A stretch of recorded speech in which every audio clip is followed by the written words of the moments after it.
Bismillahirrahmanirrahim. Assalamualaikum warahmatullahi wabarakatuh. Waalaikumsalam warahmatullahi wabarakatuh. Alhamdulillahilladzi amarna bil ittihad wal ihtisam bihablillahil matin. Nashhadu an la ilaha illallah iyyahu na'budu wa iyyahu nasta'in. Wa nusalli wa nusallimu ala nabiyyina Muhammadin sallallahu alaihi wasallam al-mab'uts rahmatan lil alamin. Allahumma arhamna bil Qur'an waj'alhu lana imaman wa nuran wa hudan wa rahmah. Allahumma dzakkirna minhu ma nasina wa 'allimna minhu ma jahilna warzuqna tilawatahu ana al-laili wa atrafan nahar waj'alhu lana hujjatan ya rabbal alamin. Allahumma inna nas'aluka 'ilman nafi'an wa rizqan wasi'an wa shifaa'an min kulli da'in bi rahmatika ya arhamar rahimin. Allahumma faqihna fid din wa 'allimna at-ta'wil bi rahmatika ya arhamar rahimin. Amin amin ya rabbal alamin. Bapak Ibu sekalian yang dimuliakan Allah Subhanahu wa taala, al-muhadarah ar-rabi'ah, kajian yang keempat di dalam kitab Tafsir Ayatil Ahkam minal Qur'anil Karim Imam As-Sabuni jilid yang kedua, fi aqabi haditsatil ifki, hukuman bagi orang yang menebarkan intrik kebohongan. Surah An-Nur ayat 22 sampai ayat 26. A'udzu billahi minasyaitonir rajim. Wala ya'tali, dan janganlah bersumpah, ulul fadli minkum, orang yang punya karunia rezeki di antara kalian, wasa'ati ayyutu, dan keluasan dan kelonggaran untuk memberi, ulil qurba, kepada kerabat dekat, wal masakin, orang-orang miskin, wal muhajirina, orang yang berhijrah dari Mekah ke Madinah, fi sabilillah, di jalan Allah, wal ya'fu, berikanlah mereka maaf, wal yasfahu, dan berlapang dadalah. Ala tuhibbuna, tidakkah kalian menginginkan ayyaghfirallahu lakum, Allah mengampuni dosa-dosa kalian, wallahu, dan Allah Ghafurun, Maha Pengampun, Rahimun, Maha Penyayang. Innal ladzina, sesungguhnya orang-orang yang yarmuna, melemparkan tuduhan berzina, al-muhsanati, kepada perempuan-perempuan yang menjaga kehormatan dirinya, al-ghafilati, perempuan yang bersih suci, al-mu'minati, perempuan mukminah, lu'inu, dia dilaknat oleh Allah Subhanahu wa taala fid dunya wal akhirah, di dunia dan di akhirat, walahum, dan bagi mereka adzabun adzim, azab yang pedih. Yauma, pada hari itu, tashhadu alaihim, bersaksi atas mereka, alsinatuhum, lisan-lisan mereka, wa aydihim, tangan-tangan mereka, wa arjuluhum, dan kaki-kaki mereka, bima kanu ya'malun, karena apa yang mereka kerjakan.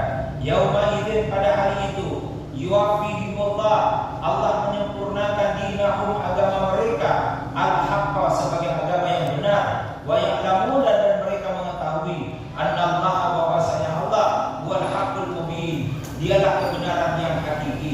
Al-khabithatu, perempuan yang kotor, lil khabithina, bagi laki-laki yang kotor, wal khabithuna, dan laki-laki yang kotor, lil khabithati, untuk perempuan yang kotor, wa thayyibatu, perempuan yang baik-baik, lit thayyibina, bagi laki-laki yang baik-baik, wa thayyibuna, dan laki-laki yang baik, lit thayyibati, bagi perempuan yang baik.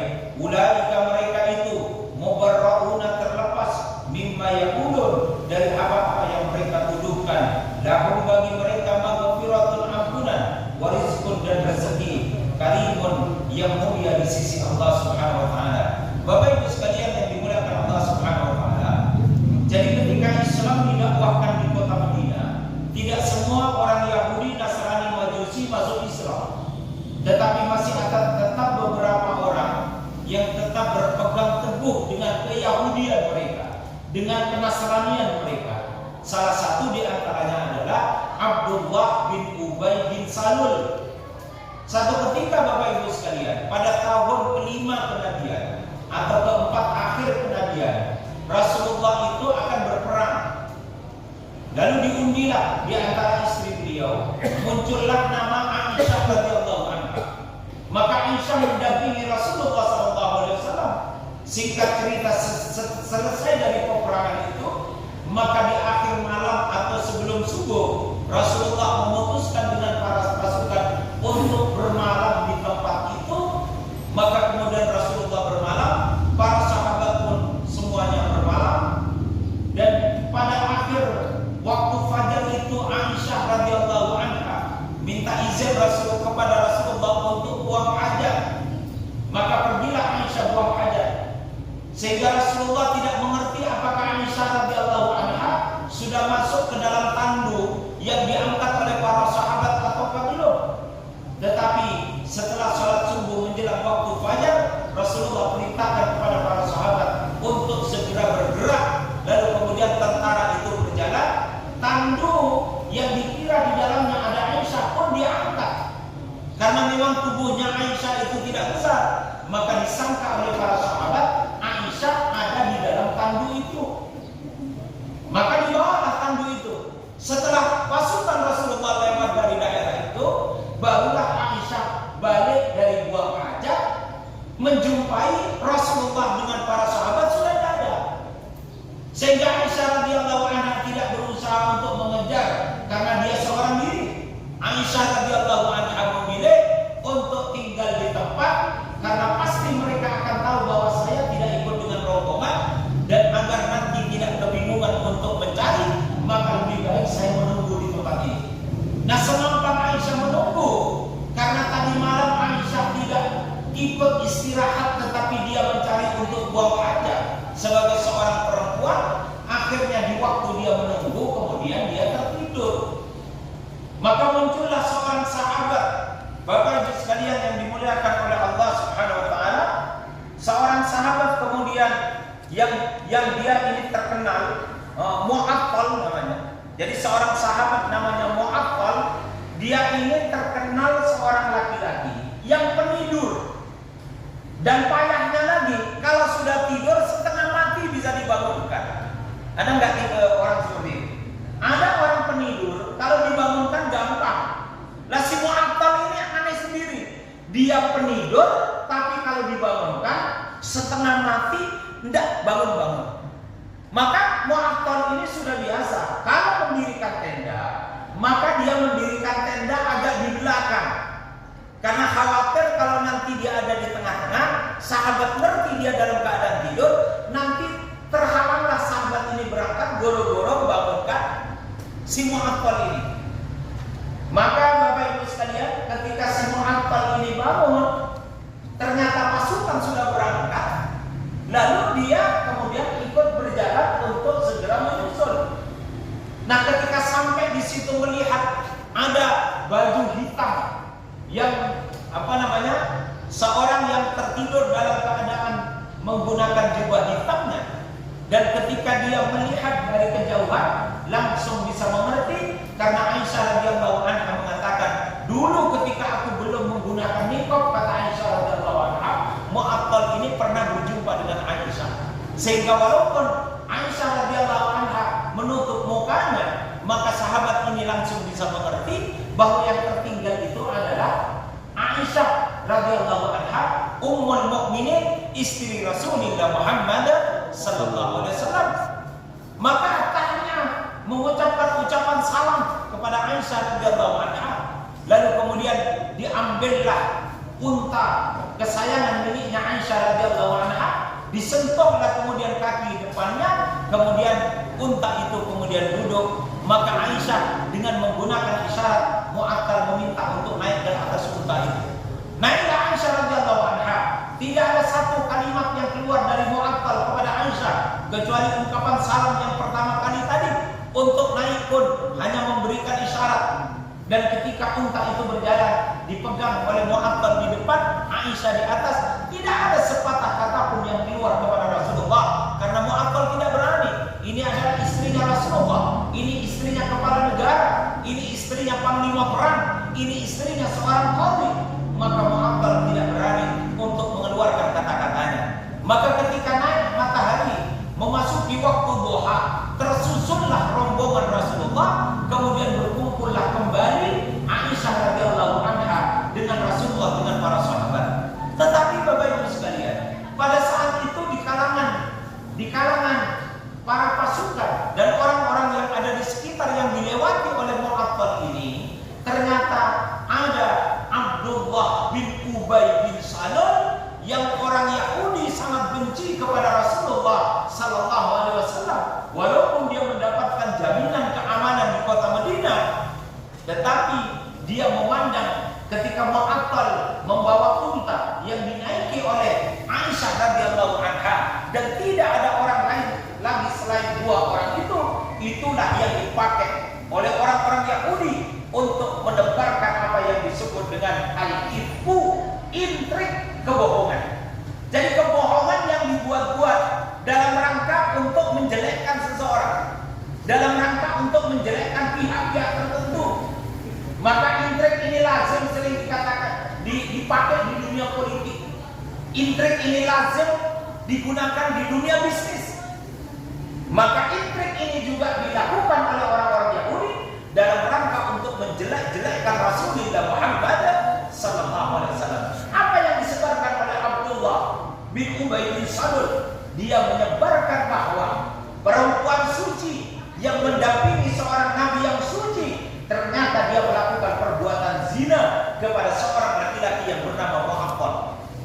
Sehingga ketika kasak-kusuk ini disebarkan secara tersembunyi, bahasanya sekarang secara sistematis, terstruktur dan masif, dan kira-kira seperti itu, maka informasi ini menyebar ke Jazirah Arab, cepat sekali berkembang karena ini menyangkut informasi yang terkait dengan seorang perempuan yang namanya Aisyah radhiyallahu anha, istri dari Rasulullah Muhammad sallallahu alaihi wasallam. Informasi ini seksi sehingga cepat menyebar, sehingga di antara para sahabat muncul perbedaan pendapat. Ada yang percaya Aisyah itu berzina, tetapi banyak di antara para sahabat termasuk Zainab istri Rasulullah dipanggil oleh Rasulullah, ya Zainab, berikan pendapatmu kepadaku, apakah informasi yang tersebar ini benar? Zainab mengatakan, ya Rasulullah, saya tidak menyaksikan apa yang terjadi antara Aisyah dengan Mu'attal, tetapi saya meyakini bahwa Aisyah itu adalah perempuan yang baik, dia tidak pernah melakukan perbuatan zina. Begitu pula Zaid bin Thabit mengatakan hal yang sama. Tetapi Bapak Ibu sekalian, ketika yang dipanggil itu Ali bin Abi Thalib, nah ini jawabannya nyelekit. Ali bin Abi Thalib, apa kata Ali bin Abi Thalib? Ya Rasulullah, apa yang tidak ada toh perempuan yang lain yang lebih cantik daripada Aisyah? Sudahlah ya Rasulullah, dia sudah hina, jangan engkau pertahankan jadi istrimu. Masih banyak perempuan Arab lain yang lebih cantik daripada Aisyah. Kata siapa? Ali bin Abi Thalib. Omongan ini kira-kira nyelekit apa enggak di hatinya Aisyah? Ini nyelekit, Pak. Sehingga kalau Bapak Ibu nanti mendapati di dalam periwayatan hadis, Aisyah mengatakan, haddatsani rajulun annahu qala. Jadi Aisyah mengatakan rajulun, orang laki-laki, berarti maksudnya siapa? Ali bin Abi Thalib. Jadi walaupun Aisyah kemudian memberikan maaf kepada Ali bin Abi Thalib setelah turunnya wahyu dari Al-Qur'anul Karim, tetapi Aisyah tidak bisa melupakan omongannya Ali bin Abi Thalib yang nyelekit. Walaupun sudah memberi maaf, tetapi saya tidak bisa melupakan. Sehingga untuk nyebut namanya Ali itu tidak bisa. Dia hanya bisa mengatakan apa? Rajulun, seorang laki. Nah, jadi kalau di dalam periwayatan hadis, Aisyah meriwayatkan hadis yang dia mengatakan dari seorang laki-laki, yang dimaksud siapa? Ali bin Abi Thalib. Karena peristiwa hadithatul ifki. Jadi sepulang Aisyah ke kota Madinah, Aisyah sehari besoknya langsung kena demam. Beliau minta izin kepada Rasulullah untuk kembali kepada orang tuanya, yaitu Abu Bakar As-Siddiq, karena Aisyah dalam keadaan demam berat.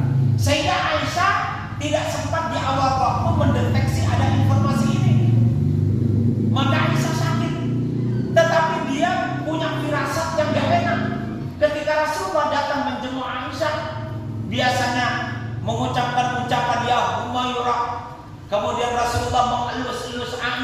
biasanya seperti itu. Tetapi ketika Nabi berkunjung ke rumahnya Abu Bakar As-Siddiq, Rasulullah hanya mengatakan kaifa halak, gimana kabarmu? Itu saja, satu kecap saja. Dan ketika dijelaskan oleh Aisyah, tampak Rasulullah tidak terlalu memperdulikan apa yang disampaikan oleh Aisyah radhiyallahu anha. Maka di atas mimbar Rasulullah mengatakan, saya punya perempuan yang suci, dia adalah ummul mukminin, tidak pernah dia berbuat dosa. Tiba-tiba ada orang datang mengatakan kepadaku bahwa dia telah melakukan perbuatan zina. Sehingga Nabi posisinya tidak membenarkan, tapi tidak juga menyalahkan terhadap informasi yang tersebar. Tetapi Nabi gundah-gulana, kenapa belum muncul wahyu untuk menetapkan mana yang benar, mana yang salah. Nabi tidak membenarkan, tidak menyalahkan. Tetapi para sahabat sudah terpecah menjadi dua bagian. Ada satu bagian berkeyakinan Aisyah tidak akan pernah berzina, karena sejarahnya Aisyah adalah perempuan yang suci yang sepanjang hidupnya tidak pernah dijumpai oleh para sahabat perempuan maupun sahabat laki-laki Aisyah itu melakukan perbuatan maksiat, apalagi dalam bentuk perbuatan zina. Sehingga semua orang mengatakan tidak mungkin Aisyah itu berzina. Tetapi semua orang yang mengatakan Aisyah tidak mungkin berzina tidak bisa juga mengajukan bukti dan dalil. Dasarnya hanya kepercayaan saja.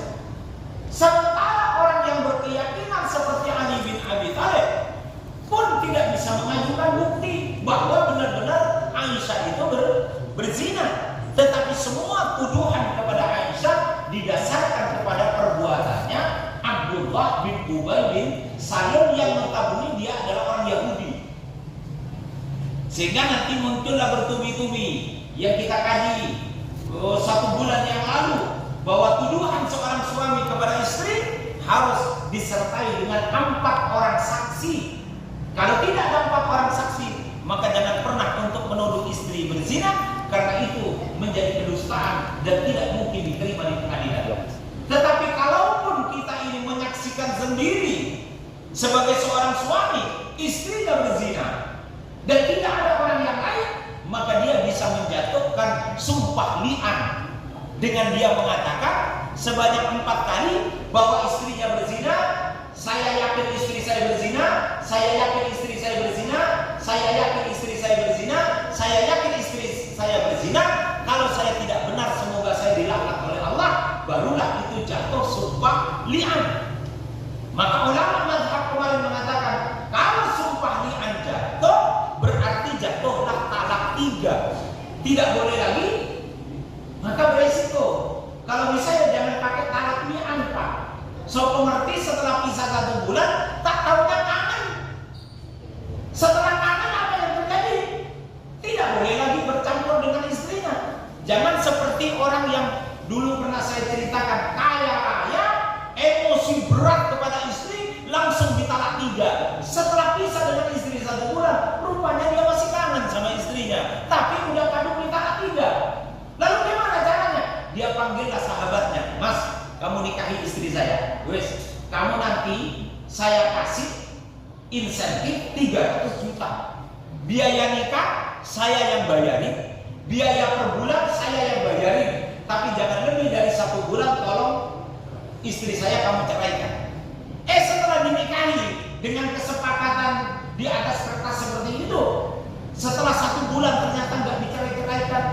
Lalu dia telepon, bro, 300 juta udah tak transfer loh, per bulan udah tak kasih. Lah kok belum kamu ceraikan? Tenang kok bro, jangan keburu-buru, nanti nggak dicurigai tetanggamu. Akhirnya masuk bulan kedua, telepon lagi, enggak diceraikan lagi. Masuk bulan yang ketiga, akhirnya setelah bulan yang ketiga diparahilah sahabatnya tadi, kenapa enggak kamu ceraikan istrimu? Lalu apa kata dia? Mas, mohon maaf, saya bukan bermaksud untuk melanggar perjanjian kita, tapi tanya sama istrimu sendiri. Kami ini ternyata sampai bulan ketiga ini sudah sudah nyaman. Istilahnya apa? Udah klop. Karena kami merasa klop, kami bersepakat untuk melanjutkan pernikahan. Maka akhirnya apa? stres dia. Akhirnya diajukan ke pengadilan. Ketika diajukan ke pengadilan, tuntutannya dinyatakan batal demi hukum, karena hukum tidak boleh dipermain-mainkan dengan harta pun sampai dengan kekuasaan.